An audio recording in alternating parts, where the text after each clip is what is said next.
Tudo bem, turma? Aula de arte para a segunda série do ensino médio. Tempo de fazer, gerando, mostrar. Eu sou a professora Fernanda, de arte. Eu vou estar mediando a aula da professora Márcia Janine. Boa tarde, professora. Boa tarde, professora Fernanda, tudo bom? Tudo bem com vocês, alunos? Então, vamos começar mais uma aula nossa aí para a segunda série do ensino médio. Qual é a habilidade que nós iremos trabalhar hoje? Olha só. Analisar processos já realizados nos bimestres anteriores para dar continuidade aos projetos individuais ou colaborativos. Certo? E quais serão os objetos de conhecimento que iremos trabalhar nesta aula? A improvisação teatral, o festival e o salão como modos de mostrar a produção. Na aula anterior, gente, o que a gente viu? Vamos dar lá uma revisadinha rapidinha. A gente falou um pouquinho sobre a composição de jingles, paródias e peças publicitárias, o festival e o salão como meios de mostrar a produção, trilha sonora no marketing e na propaganda, breve história da propaganda radiofônica e Toulouse-Lautrec e o surgimento do cartaz publicitário. Então, já vamos começar com a nossa primeira interação pelo chat da aula de hoje. Vocês sabem o que é improvisação teatral? Já estudaram alguma coisa sobre a história da comédia dell'arte? Escrevam para nós, a gente volta em um minutinho. Coloquem aí no chat.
Professora Márcia, muita interação. Nossa, o pessoal sabe, viu, o que é improvisar. Por exemplo, a Patrícia, obrigada, professora Patrícia.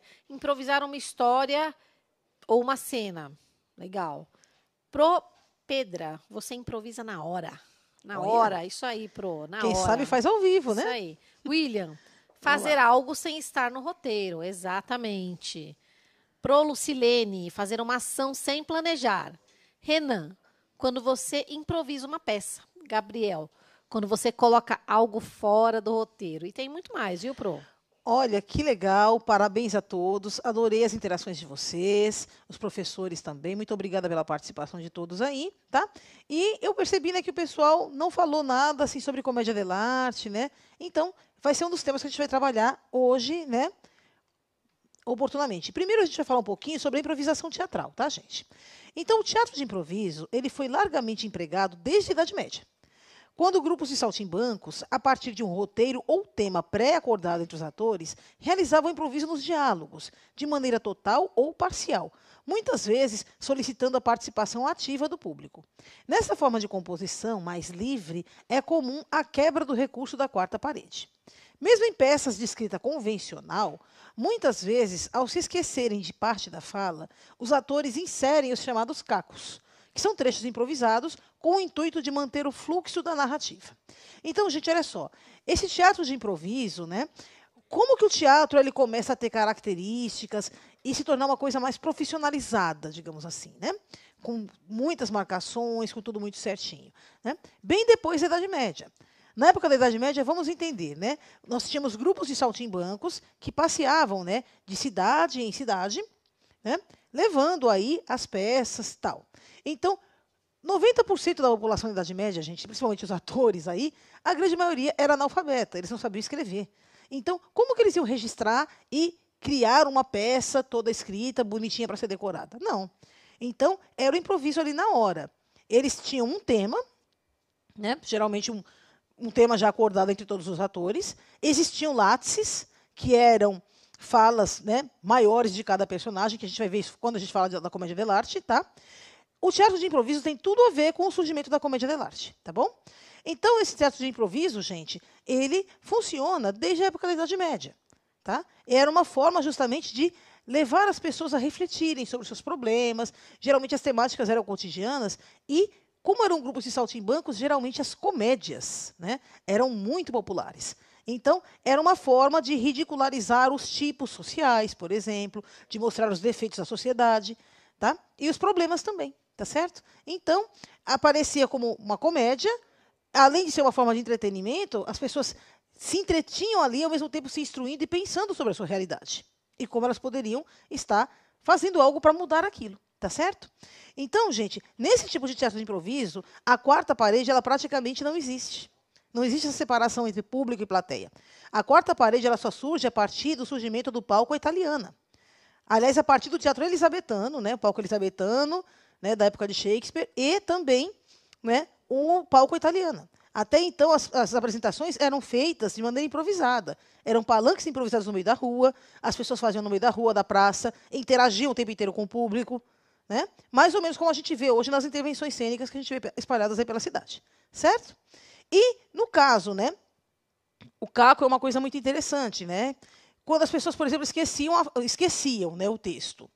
Naquela época não tinha como esquecer o texto. Mas hoje, vamos supor, você está interpretando uma peça. Você esquece, de repente, o seu texto. Você decorou, tal, mas por algum momento, por algum motivo, você esqueceu aquela fala daquele momento. O que você vai fazer? Você vai introduzir cacos, ou seja, você vai falando pequenas coisas que tenham a ver para ver se você lembra do texto.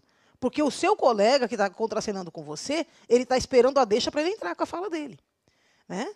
Então, sabe, é importante isso. Então, o caco ele surge aqui como um recurso que os atores geralmente usam quando eles esquecem o texto. Só que isso tem que ser feito de uma maneira muito natural. Tá? Essa questão do caco. Tem que ser feito de uma maneira extremamente natural. Por quê? Vamos supor que, sei lá, eu esqueci, eu fico pensando para depois falar um caco para tentar descobrir e lembrar do texto. Gente, todo mundo vai perceber que você esqueceu o texto ou que você errou a fala. Então, aquela coisa, o público jamais pode perceber esse tipo de problema. Tá? Claro, a menos que você já esteja numa comédia mesmo, né? Como acontece quando você tem o teleteatro, né? Aquele estilo sai de baixo, etc., que o pessoal ria no meio da piada, o pessoal esquecia o texto e depois voltava, o cara entrava com a claque mostrando o texto que ele tinha esquecido, porque fazia parte dessa coisa. Já tinha ali uma quebra de quarta parede, então fazia parte do show, até do espetáculo, essa interação com o público, e ficava até engraçado. Só que isso é um caso à parte, não é sempre que a gente pode fazer esse tipo de coisa. Tá? Então, os cacos ainda são usados como bons recursos. Vamos falar um pouquinho, então, da comédia dell'arte, tá? É um estilo de comédia italiana que ela surge lá no Baixo Medievo, né? Lá entre os séculos XII e XIII, tá? A comédia dell'arte ela caracteriza-se pela adoção de tipos fixos, que representam de forma caricata os vícios humanos. Então, dessa forma, a gente tem o Pantalone, que representa a avareza, o Tartaglia, que representa a vaidade, o Dottore, que representa a verborragia, né? Ou o orgulho, né? Também. O Brighella, que representa a ignorância, né? A força bruta, né? A força física, em detrimento da força intelectual. A Ragonda, que representa a luxúria, né? No caso, ela é uma mocinha bem namoradeira. A Pasquela, que representa a ganância, né? É uma pessoa que é capaz de fazer qualquer coisa por dinheiro. O Arlequino representa a gula, apesar dele ser super magricelo, ele está sempre pensando com a barriga. Ele faz qualquer coisa por um bom prato de sopa, por uma boa comida. Tá? E o Capitano, que representa também a covardia, ou seja, ele é muito valentão com quem está numa condição de inferioridade física ou mesmo financeira, né, em relação a ele. Tá? Então, entre outros personagens, observem como eles exacerbam e ridicularizam esses defeitos humanos. Tá? Então, a comédia dell'arte é uma comédia de tipos fixos, com essa finalidade. Na verdade, a comédia dell'arte ela funciona como as moralidades na Idade Média. Ela também é um tipo de moralidade. Né? Ou seja, você tem todas essas pantomimas, você tem todas as peripécias de uma peça teatral, de uma comédia, e todos esses personagens ridículos, justamente para mostrar os defeitos humanos. Certo? Olha só, nós temos aí algumas máscaras, né? Nós temos aí a máscara justamente do Pantalone, né? E nós temos aqui embaixo, né, um outro tipo de Pantalone de uma outra companhia, né? Que na verdade não seria o Pantalone, seria o Pulcinella, esse de baixo, tá? Então, gente, é fundamentalmente a arte do ator e de sua relação com a construção de cena, né? Na comédia dell'arte, que a característica principal aí é a improvisação e o uso da meia máscara expressiva. Observem as máscaras que estão aparecendo aí no texto, no slide para vocês. Olha só, né?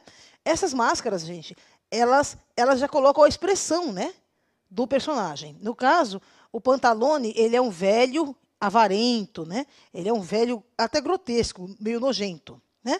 Observem como a expressão da máscara, né, a feição, o formato da máscara já dá essa conotação. Mesmo se você for uma mulher interpretando esse personagem. Tá? Por isso que a máscara na comédia dell'arte ela é fundamental, para te ajudar a compor o personagem. Tá?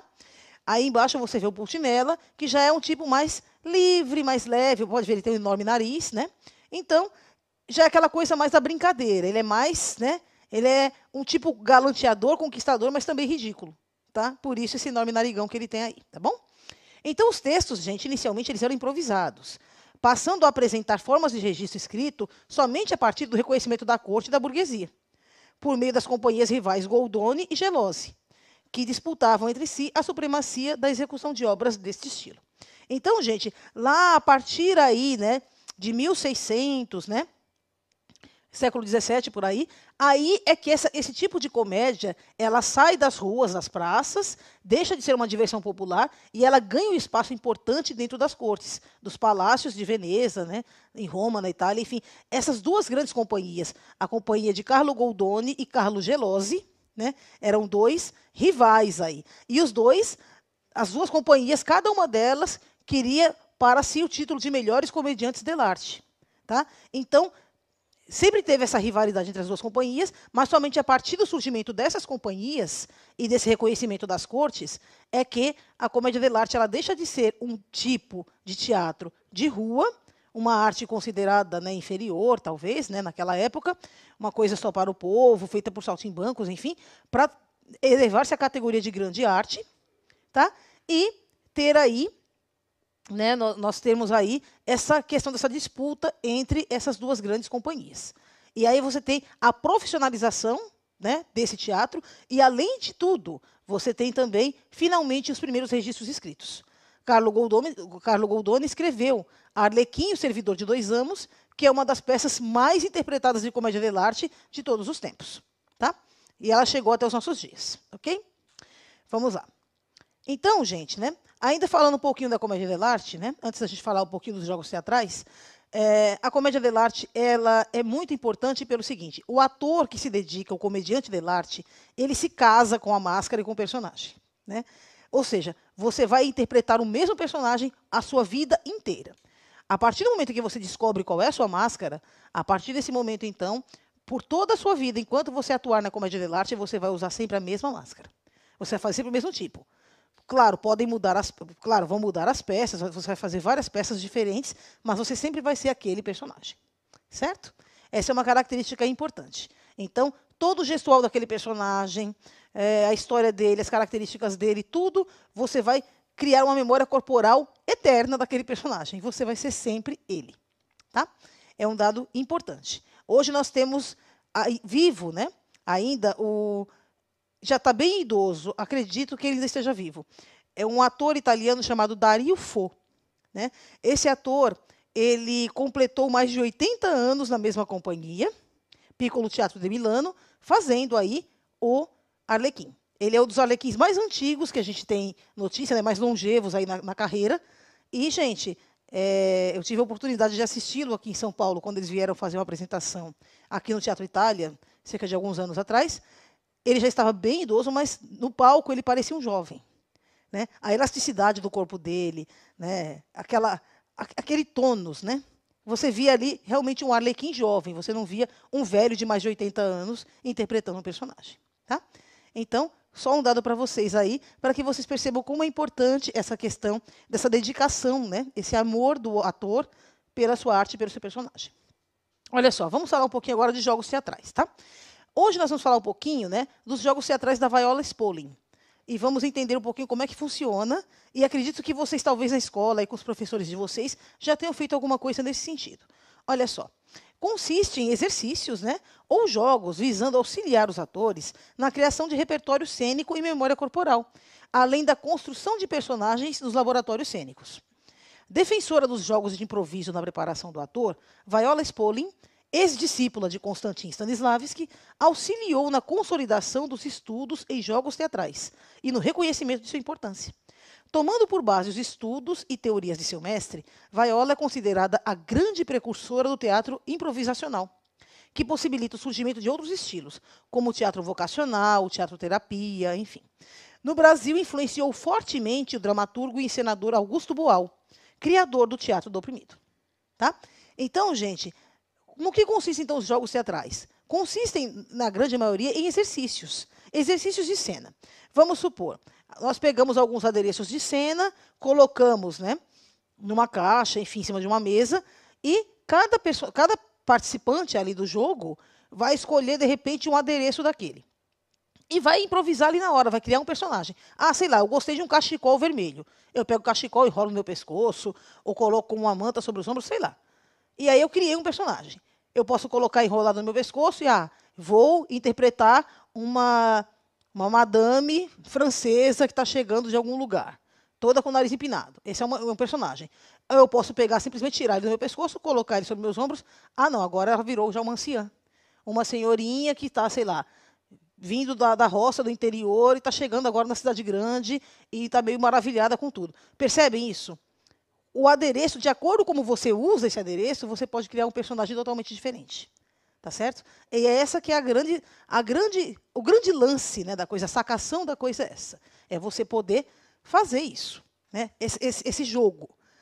E aí, a partir do momento que você criou esse personagem, você vai atuar junto, né, com os seus colegas que estão ali no palco. Você vai contracenar com eles. E eles também vão criar, a partir de algum elemento que eles pegaram de cima daquela mesa, também um personagem. E assim vai indo. Vocês podem depois trocar os elementos, enfim. Né? É tudo um grande jogo, é tudo uma grande brincadeira. Mas essa brincadeira, gente, é uma brincadeira séria.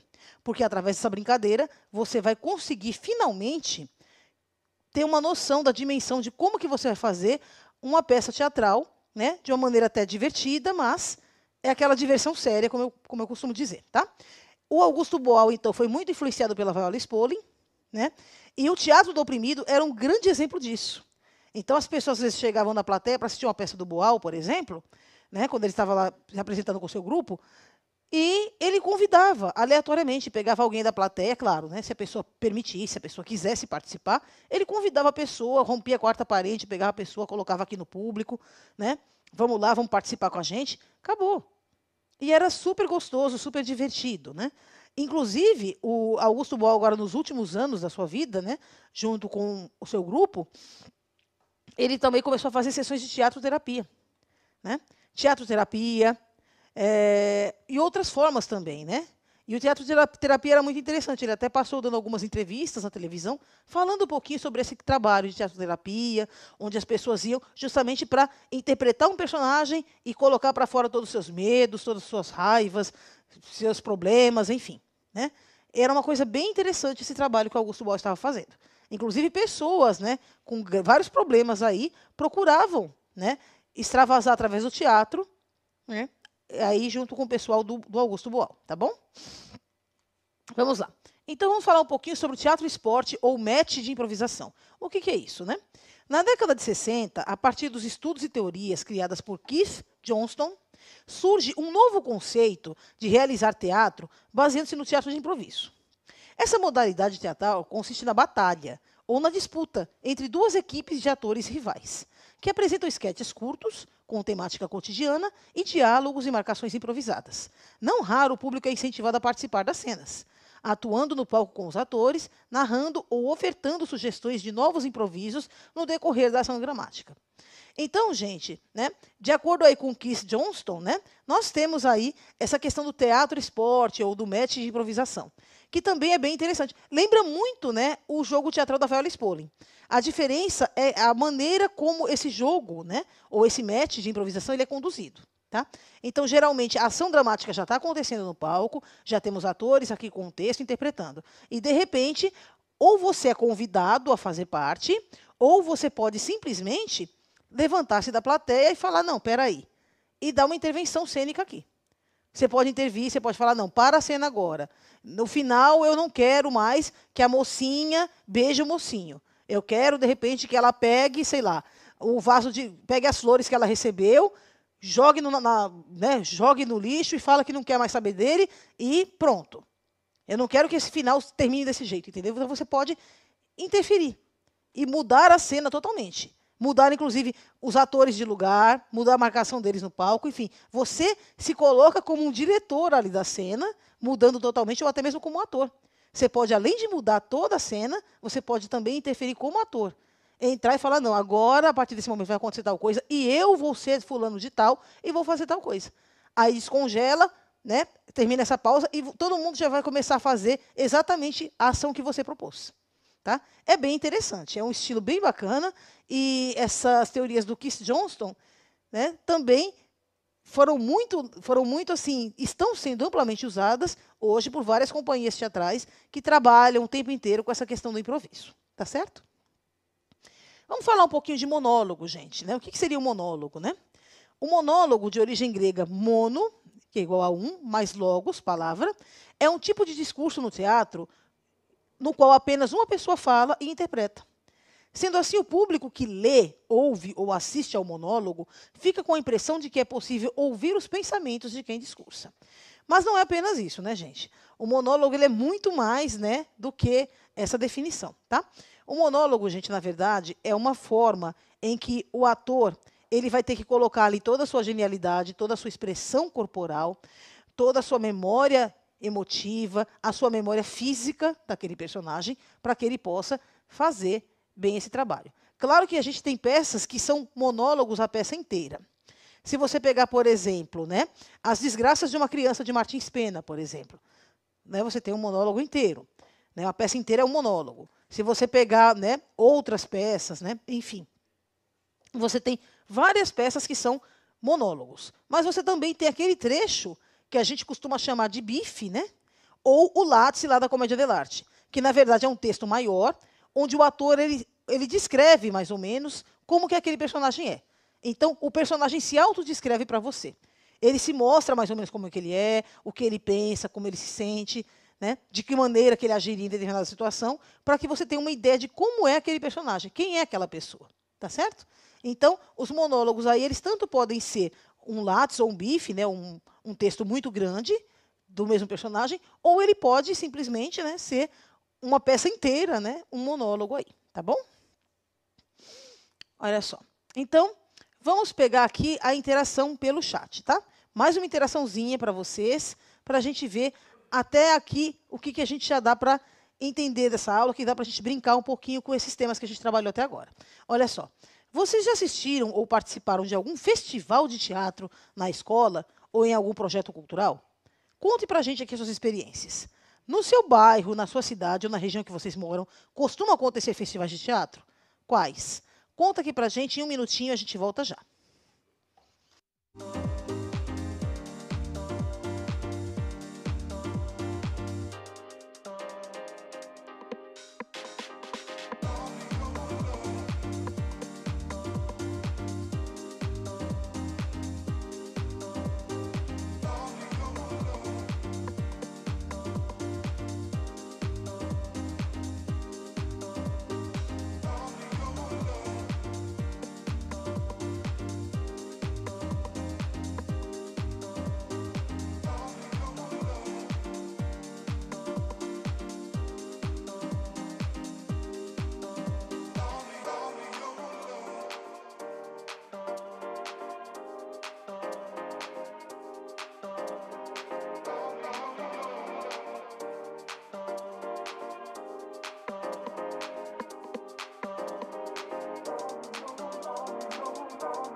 Professora Márcia, pessoal aqui, muita gente respondendo sim e não, mas eu peguei as respostas de quem escreveu. Por exemplo, a Ana Júlia. Ela escreveu uma coisa interessante. Ó, já participei de várias peças na escola, tanto atuando quanto na produção. Alice, eu já fiz 3 anos de teatro e acredite, o que mais acontece é esquecer a fala. É isso aí. O Marcos, sim, ele já viu espetáculo de folclore. O Renan já participou, ficou nervoso, mas ele disse que no fim deu tudo certo. William. Assistiu na escola, Assistiu na né? escola, na sala. Festivais. Falou que é bem divertido. divertido. E a Ana Júlia, peças na escola. Muita gente aqui escrevendo, professora, peças na escola. A escola acho que é o nosso primeiro palco de teatro, né? Com certeza, né? É um palco ali que está sempre aberto para a gente, né? E com os professores, a dedicação do seu professor, dos seus colegas, você acaba conseguindo, né? Realizar coisas que você nem imaginava que você conseguiria fazer. Então, gente, olha só, obrigada a todos vocês pela participação. É bem isso aí mesmo, né? E eu achei interessante o que a Ana Júlia falou, né? Que realmente ela falou que. Foi a Júlia, né? Ana Júlia, que falou isso, né? Que é fácil da gente esquecer a fala. Que a gente esquecer a fala é comum. Não é tão comum, não deveria, mas realmente às vezes a gente esquece sim, tá, Ana? É natural, né? Vamos lá. Então vamos ver agora, falando dos festivais de teatro que vocês viram na escola de vocês, no bairro onde vocês moram, né, por aí. Então vamos ver aí o festival e o salão como modo de mostrar a produção. Por que o festival e o salão são tão importantes? Tá? Para mostrar, para divulgar o trabalho artístico. Então, gente, os salões e os festivais, além de serem espaços expositivos para a divulgação de peças teatrais, com duração variável de dias a meses, também oferecem ao público uma série de outras atividades relacionadas a esta modalidade artística. Então, dessa forma, palestras, workshops, oficinas são promovidos durante as mostras ou salões, que se tornam pontos de convergência de profissionais da área, como produtores, encenadores, diretores teatrais, para troca de informações, pesquisa, divulgação de suas obras e até mesmo ensino básico de meandros de seu ofício para o público em geral. Esses eventos geralmente contam com patrocínio da iniciativa privada, aliado a verbas governamentais provenientes das leis de incentivo à cultura. Então, gente, né, nós temos vários tipos de festival de teatro. Tanto os festivais da escola, né, que vocês organizam tudo, desde a produção até a apresentação das peças, enfim, né, e atuam em várias frentes, né? Está lá na produção, está ajudando no figurino, no cenário, daqui a pouco está entrando, está atuando também. Isso é legal porque vocês conseguem ter, né, uma certa dimensão de tudo que envolve uma produção teatral. Tá? Mas falando agora, né, de outros tipos de festivais, também nós temos os festivais estudantis, né, nas universidades. Tá? Esses festivais também são muito importantes. Todos esses festivais, gente, além de tudo que a gente falou antes, dos workshops, palestras, você poder ter um contato com quem já é da área, conhecer um pouquinho sobre os meandros da profissão e tudo mais, também é muito importante para que todo mundo possa apreciar a produção do outro. Então, é uma grande vitrine de exposição, onde todos os grupos teatrais ali, né, os atores, todo mundo está ali para mostrar o seu trabalho. E acabam, às vezes, acontecendo grandes parcerias, né? De grupos, de pessoas, de grupos diferentes, enfim. Há todo um intercâmbio, uma troca de informações durante esses festivais. Então, é muito importante para, né, a classe artística inteira, de modo geral. Tá? Olha só, então, mais uma interaçãozinha nossa pelo chat. Para vocês, o que vocês acham que mudou na produção, na execução e na apreciação teatral com o uso das tecnologias, das mídias digitais e das redes sociais agora? Escrevam para a gente mais um minutinho no chat, a gente volta já.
Vamos lá, professora. O Rian mudou bastante coisa em relação por conta de slides. Bom, é um ponto, sim.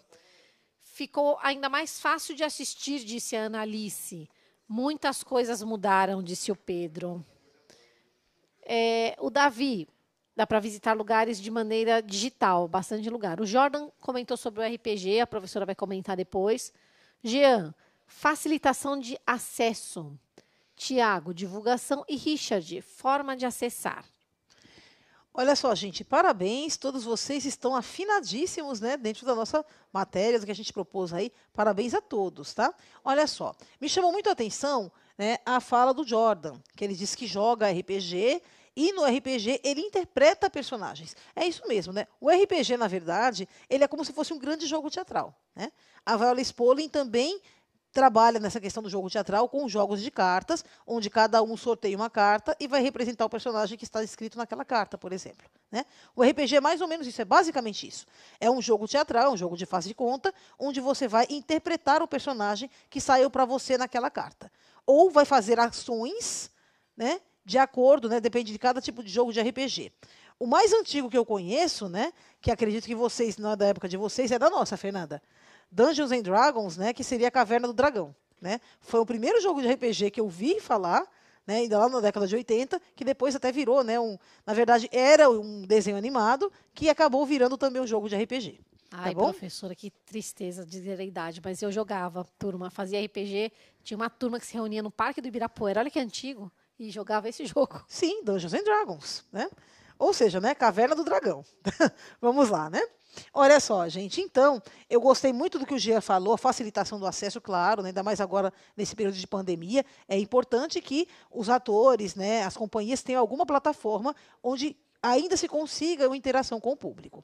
O Tiago, a divulgação é importantíssimo, né, ajuda muito na divulgação. O Richard, as formas de acesso, enfim, né? Aqui, tanto o Davi como o Jean, como o Richard, né, falaram sobre a forma, né, de acesso, ou seja, visitar, né, assistir as peças de maneira digital. Muito bem, gente. Agora vamos ao nosso desafio. Vamos lá. Assistam com atenção aos vídeos Improvável, Jogo Abecedário, Jogando no Quintal, Jogo de Improvisação de Palhaços e Jogando no Quintal, Jogo das Frases, que são indicados aí na página 39 do caderno do professor e do aluno aí, terceira série do ensino médio, volume 3, tá? Vocês devem pedir para os professores de vocês ajudarem, tá, gente? Eu sei que vocês têm o caderno aí do segundo termo, né, do segundo ano, segunda série. Mas peçam para os professores de vocês ajudarem, tá, de repente. Esse material também está disponível no site da EFAP, né? Aparece aí, né, o link aí para acesso, né, desse material. Então, observem as características, né, as diferenças de estilo entre os conteúdos apresentados e anotem nos cadernos de vocês as principais características de cada link destes, né, elencando as semelhanças e diferenças entre eles. Então, aqui a gente vai assistir são 2 jogos diferentes, 2 vídeos. Improvável jogo abecedário, jogando no quintal jogo de improvisação de palhaços e jogando no quintal jogo das frases. São 3 videozinhos bem curtinhos, né, que mostram um pouquinho de como é que funciona a questão do jogo teatral. Certo? Então, vamos a mais um desafio aí. Né? Segundo desafio da aula de hoje. Vamos lá. No primeiro, gente, é mais fácil, né? É só assistir e escrever no caderno o que vocês acharam, né? Fazer um comparativo entre todos os 3, né? As 3 peças que vocês assistiram, os 3 vídeos. Agora aqui, vamos ver como é que vocês vão fazer. Ação expressiva, vamos botar a mão na massa agora. Após a apreciação dos jogos teatrais indicados no desafio 1, vocês vão criar um esboço do projeto de uma improvisação. Siga o roteirinho abaixo. Ó. A gente fez até o roteirinho para ajudar vocês. Então, vocês vão selecionar elementos cênicos. Qualquer elemento, né? Chapéu, echarpe, bijuteria, lenço, o que vocês tiverem em casa. Maquiagens, mobiliários de cena, cadeiras, vasos, copos, mesas, enfim. Escolham um local tranquilo na casa de vocês para realizar essa cena de improviso. Então, vocês vão depois, depois que vocês organizaram já, né, todo esse material que vocês vão precisar, vocês vão recorrer à memória afetiva de vocês. E vão criar um personagem qualquer. Vocês podem caracterizar esse personagem utilizando os adereços que vocês escolheram antes, tá? E criar, né, para ele um sotaque, um jeito diferenciado de andar, enfim, tá? E aí depois vocês vão improvisar um monólogo em que esse personagem que vocês vão criar vai discorrer sobre um tema da sua escolha. Pode se apresentar falando um pouco dele próprio, né, para o público, contar algum fato do passado em suas reminiscências, ou mesmo emitir a sua opinião sobre algum tema da atualidade, certo? Se possível, gente, gravem em vídeo, tá? Utilizem aí o celular, a câmera do celular, e armazenem aí no computador de vocês, tá? E quando a gente voltar às atividades presenciais, vocês podem entregar aí no retorno, né, para o professor da sala de vocês. Vai ser mais uma forma do professor avaliar aí o seu processo de ensino-aprendizagem durante o tempo de pandemia, certo? E, por último, né, o último desafio, que esse é bem pequenininho, é simplesinho. Aí no caderno, novamente, você vai registrar o que você achou de tudo que você fez, o que você aprendeu nesta aula e o que você fez, né, nas suas pesquisas aí, tá? Primeiro você vai falar um pouquinho do primeiro desafio que você fez, de assistir os vídeos e escrever o que você achou. Depois, a sua própria interação, a sua própria intervenção, o que você preparou aí para a gente, tá? E vocês vão registrar, então, no caderno essa experiência. Como que é deixar de ser um mero espectador e tornar-se um artista propositor na temática do teatro de improviso? Como que é, né? Como que funciona isso, tá bom? Tá? E lembre-se, todos os desafios vocês podem estar utilizando para entregar para o professor de vocês quando do retorno às aulas presenciais. É mais uma forma de avaliação que vocês terão, certo? Então, vamos agora ao nosso momento de revisão, gente. Nessa aula, a gente falou um pouquinho sobre teatro de improviso, comédia dell'arte, jogos teatrais, teatro, esporte ou match de improvisação, o festival e o salão como modos de mostrar a produção e propostas aí de improvisação teatral. Certo? Então, gente, olha só. Ainda, né? Vamos fazer o seguinte. Eu gostaria de perguntar para vocês agora rapidinho, mais um minutinho. Como que vocês fariam, né, uma intervenção teatral? Vocês escolheriam que tema? Rapidinho para a gente, em um minutinho a gente volta já.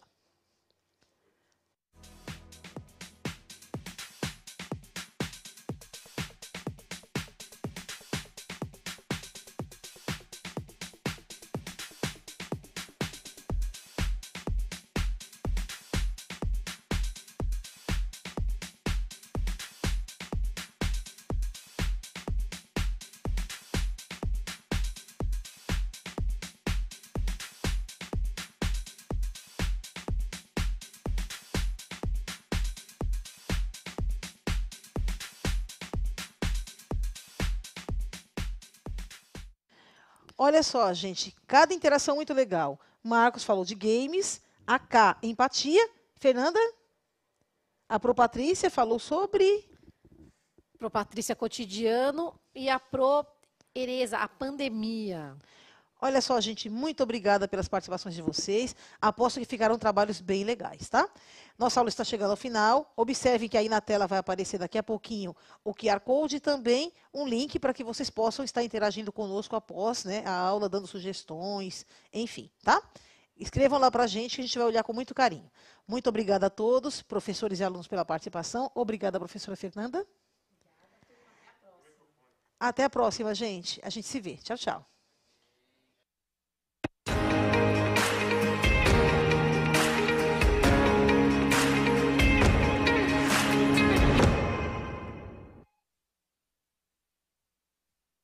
E aí, eu sou a Lia, do canal Lia Freitas, e hoje eu tô aqui a convite do Novotec para falar um pouquinho dessa novidade, que é o Novotec Expresso.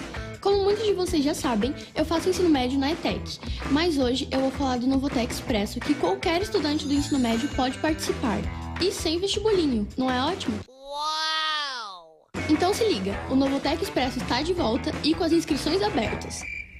Você não sabe o que é Novotec Expresso?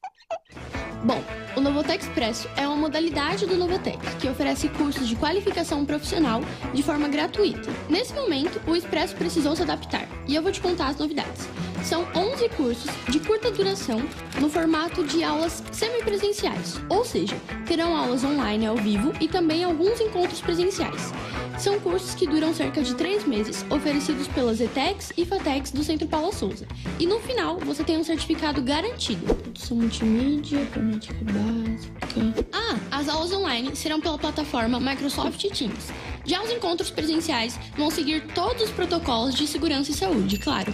Se você quiser saber mais, é só entrar no site do Novotec. Corre lá para fazer sua inscrição, tá esperando o quê? Tchauzinho!